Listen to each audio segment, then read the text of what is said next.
Thanks for tuning in and welcome to the For Pete's Sake podcast. I'm David O'Connor with David O'Connor Real Estate. And I'm Alex Blencarn with Blencarn Real Estate. And today we're going to be going through the Peterborough City February 2024 market stats and maybe have a chat and have a good time too. Stay tuned. Yeah, look out.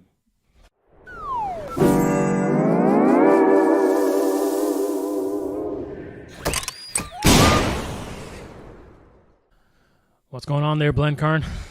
Not too much. It was a pretty fun February. Ended up catching the COVID. So a couple vitamins. That ended up fixing me up and a couple good days of rest. In the good news department, ended up going to see an NHL game in Ottawa. Pro tip for anybody that likes the NHL, go to Ottawa. If you can make the drive, you're probably, saving $260 a ticket roughly instead of going to a Leafs game. We ended up seeing the Vegas Golden Knights. Fantastic game. Went into a shootout. Oh, nice. Yeah. Nice. So I'd never seen an NHL game that went into a shootout before. So that was a ton of good fun. I got mom and dad and my sister there who lives in Ottawa. And yeah, awesome time. If anyone likes the NHL, go to Ottawa. Go buy a ticket. $30 for a ticket. We're in the nosebleeds, but $30, you can't complain. I don't know if you'd even get front of the Purples at a Leaf game for $300. Yeah, I don't even know if you get in the parking lot. The last Leaf game I went to, this was a while ago, maybe 10, 12 years ago. And I remember I got my dad them for Christmas. They were like front of the nosebleeds. And this is 12 years ago, and they cost about $550. Okay. And, you can't expect your team to win, obviously, because, that's the beauty of sports.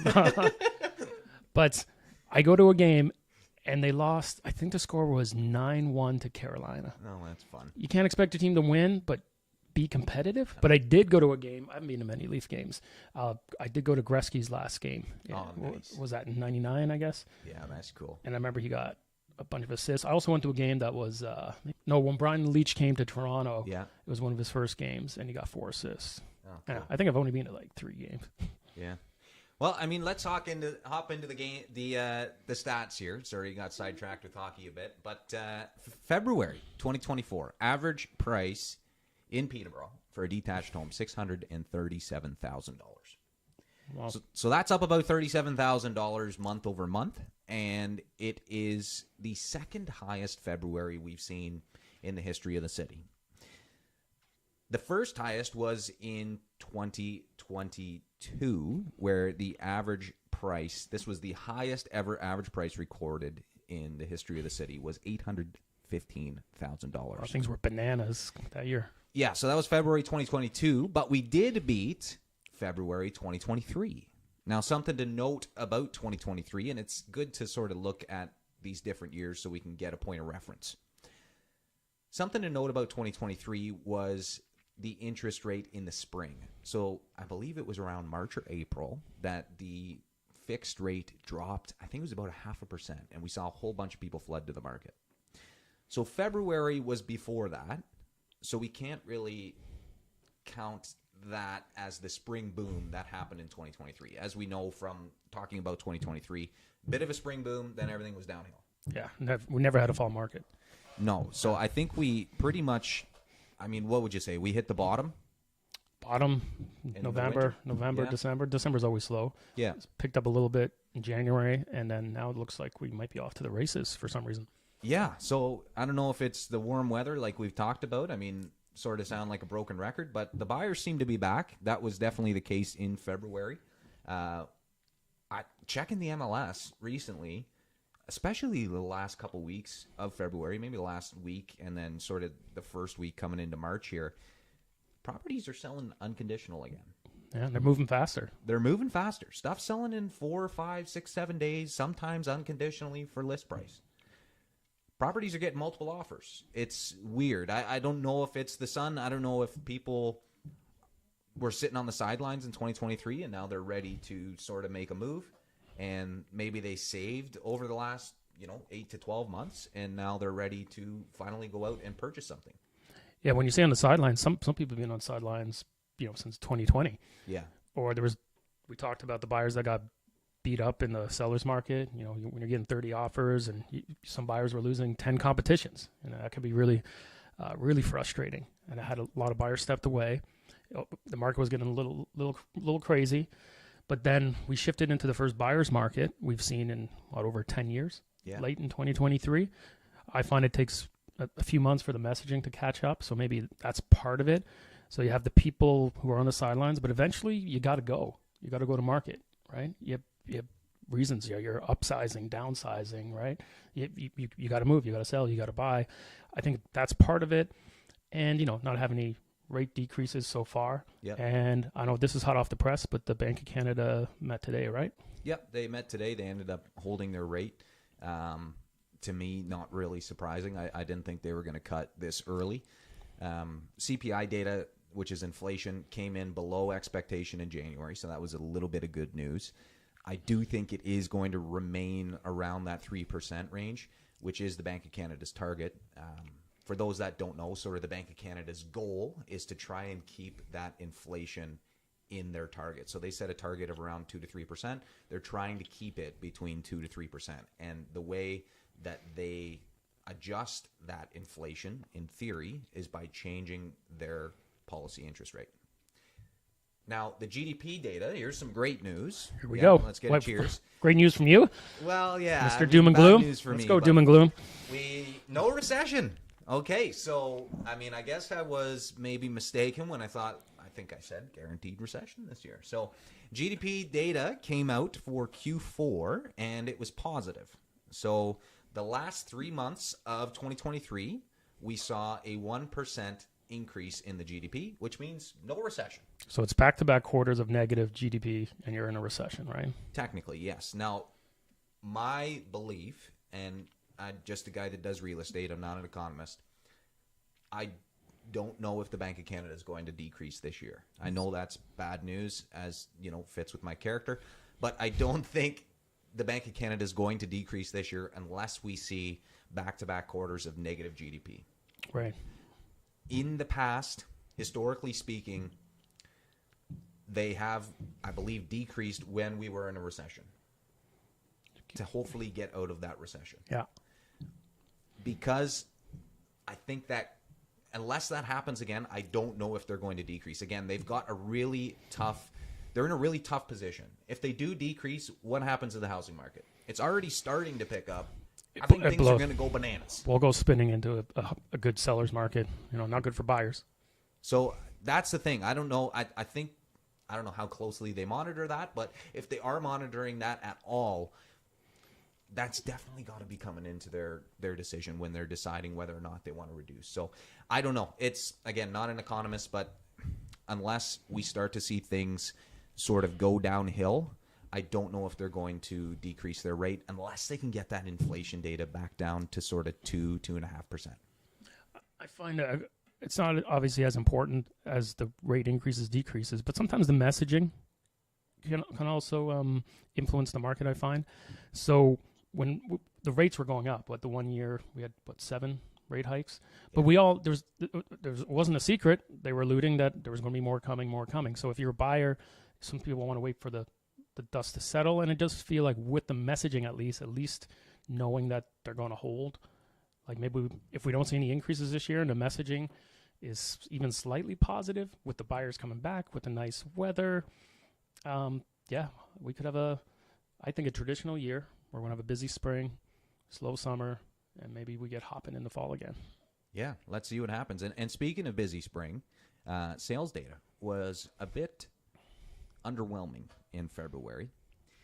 We saw 72 sales, and during the month of January, there were 62 sales. So only a 10 sale increase month over month, which seems weird because, we're both sitting here anecdotally speaking and talking about how there was increased buyer activity in February, but there didn't seem to be that many more sales. For reference, there were 62 sales in February last year, so we did beat last February, which is awesome.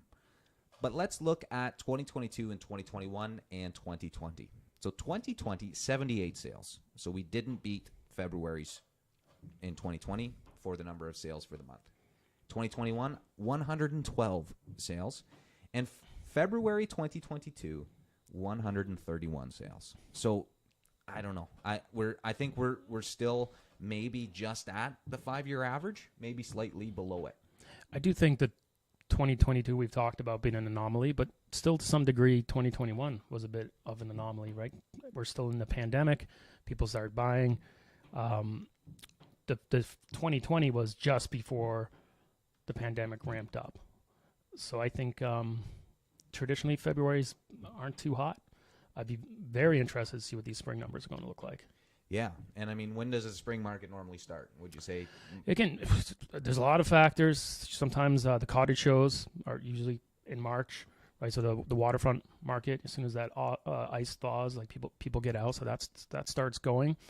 Yeah, I guess kids are back in school, right, and all of that. So people like to, if they're going to do anything like that, before the summertime.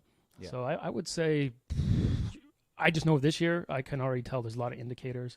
Talking to my stager, she's got a lot of stages in the books.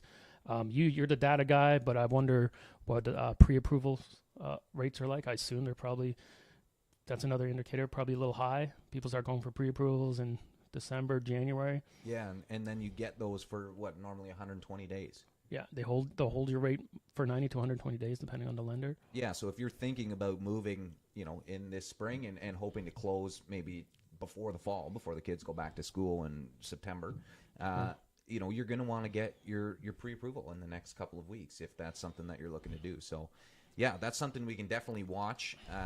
And then new listings was also a bit underwhelming. So we only saw 75 new listings in February of 2024. That's actually down month over month. There were 80 in January. So a bit strange there. That is the lowest number of new listings in the last 10 years for February. So weird. Like, what's the signaling there? What do you think? We're starting to see more buyers come out, but the inventory doesn't seem to be increasing. And I think that is why we saw that increase in the average price. Yeah. Now, that's new listings, so we probably had a bit of carryover inventory. But again, we were talking about this. Properties that were sitting for months are starting to get scooped up. Yeah. And we're burning through that older inventory. But yeah, if you don't get new inventory come to the market, we're going to be back in a seller's market before you know it. Yeah. So I think that's something we can watch for sure is what's going to happen in March. Are we going to see people come to the market because they're getting this messaging, perhaps from realtors like us saying, hey, the market's starting to pick up. If you're thinking about moving, now could be a good time to sort of get the house ready for sale. Yeah. We're already, again, just because it's a smaller community, just talking to other agents, seems like a lot of people have properties they're going to be listing and by late March. And yeah, I think it's going to get hopping by the end of March here. Yeah, I think so too. So last stat that we sort of look at is the days to sell. So on average in February, it took 37 days to sell. Now that's down from 46 in January, but it is the highest number of days to sell in February in the last 8 years. Since 2016, when the average days to sell in February was 42. So what do you make of that? Again, bit of carryover, stuff selling in February that, was listed at a bad time around the holidays. I think we're going to see a big drop on that number next month because we're burning as all that older inventory gets scooped up, and we're talking more apples to apples, new listings to sales. I wouldn't be surprised if we're at it's definitely going to be in the 20s, I'd say, when we do March.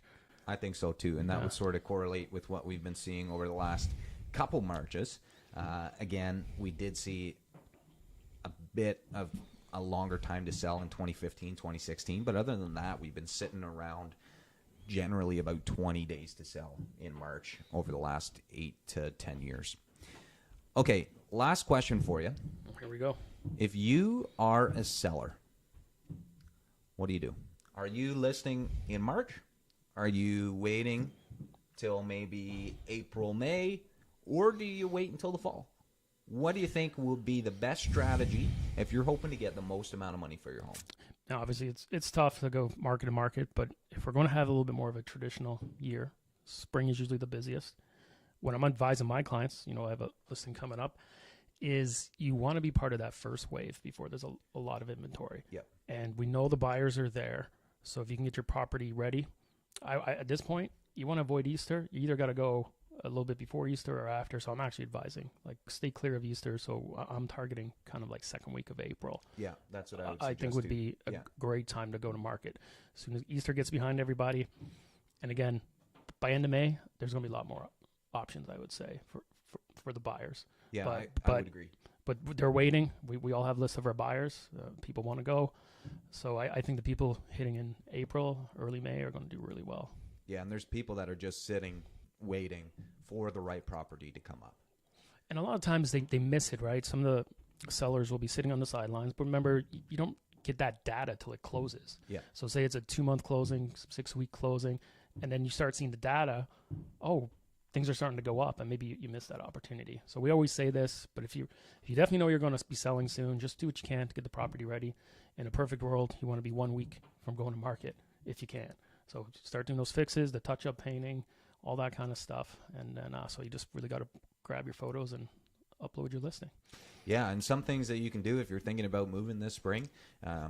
Yeah, like Dave said, I would focus on minor repairs, patch any holes in the wall, make sure all your light fixtures work, paint any trim or baseboards that have scratches on it. Then I would focus on decluttering, removing any furniture or appliances that make your home feel small. Again, the goal with decluttering is to make it feel big. You also want to remove any personal items or memorabilia. So, maybe take down that Habs jersey that you've got hanging up in the basement. Maybe take down, and burn it. the Christmas ornaments, stuff like that. Anything where, you've got 50 pictures of yourselves on the wall, maybe remove those if you're hoping to get your house ready for sale. And then finally, just focus on spring cleaning. So clean things that maybe you don't normally clean in behind appliances, in your cupboards. It's weird, but been through so many showings where buyers will open cupboards and look inside. So make sure it's clean. I mean, you can put your appliances in the cupboards. That's pretty standard, something that we see all the time. And we'll always advise buyers, they're just tucking away stuff that was on the counter.